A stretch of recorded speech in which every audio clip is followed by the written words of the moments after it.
সাবেক প্রধানমন্ত্রী শেখ হাসিনার আরও একটি অডিও ফাঁস হয়েছে এবং অতীতে যে কয়টি তার যে বক্তব্য, সকল বক্তব্যের চাইতে এবারের যে অডিওটি, এটি মনস্তাত্ত্বিক বিশ্লেষণে বর্তমান বাংলাদেশের রাজনৈতিক যে পরিবেশ পরিস্থিতি, সেটি আন্দাজ করা এবং আগামীতে আওয়ামী লীগের নেতৃত্ব, রাজনীতি এবং সেই রাজনীতিতে শেখ হাসিনার গুরুত্ব কতটুকু, এই বিষয়গুলো আন্দাজ করার যদি কেউ চেষ্টা করেন, খুব সহজেই এই অডিও ক্লিপ থেকে বুঝতে পারবেন। প্রথমত, এই কয়বার যত ভিডিও কিংবা ভিডিও তো ফাঁস হয়নি, অডিও ফাঁস হয়েছে অথবা ফাঁস করা হয়েছে।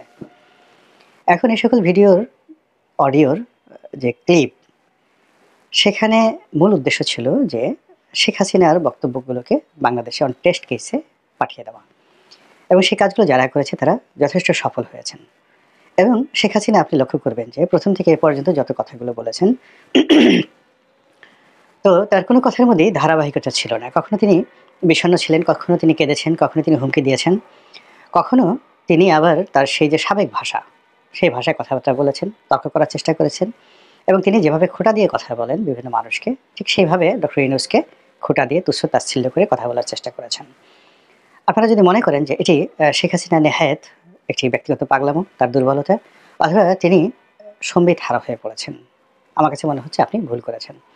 এর কারণ হলো তিনি প্রায় 15টি বছর বাংলাদেশ চালিয়েছেন অত্যন্ত শক্ত হাতে, এবং যেদিন পর্যন্ত তিনি ক্ষমতায় ছিলেন, একেবারে শেষক্ষণ পর্যন্ত তার দলের কোটি কোটি নেতাকর্মীদের মধ্যে একমাত্র তিনি ছিলেন ভাবলেশহীন, দৃঢ় এবং ভয়হীন।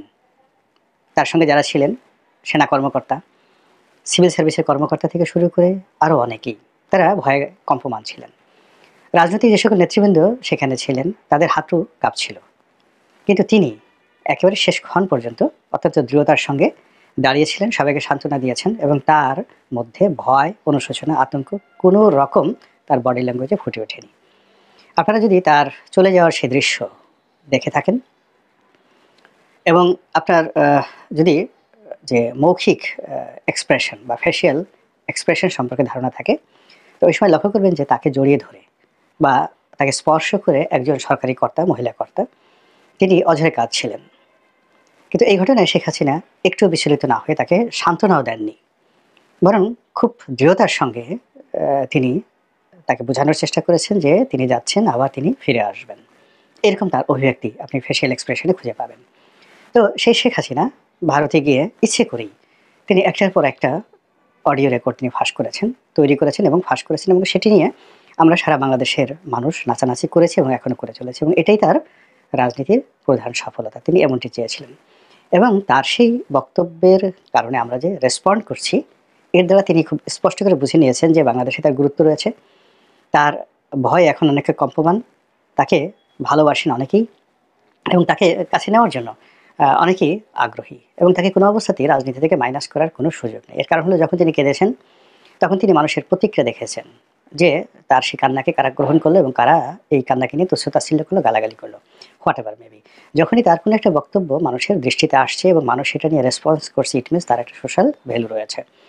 আবার ধরুন, যখন তিনি হুমকি দিচ্ছেন যে আমি টুস করে ঢুকে পড়বো, এবং তার সেই টুস করে ঢুকে পড়া নিয়ে যখন আমরা আলাপ করছি, আলোচনা করছি, তিনি ধরে নিচ্ছেন যে তাকে ভয় পাওয়া হচ্ছে। তারপর তাকে কেন্দ্র করে আমাদের রাজনৈতিক অঙ্গন, তারপর সরকার যারা চালাচ্ছেন তারা, সমন্বয়ক, ছাত্ররা প্রায় প্রতি মুহূর্তে যে প্রতিক্রিয়া ব্যক্ত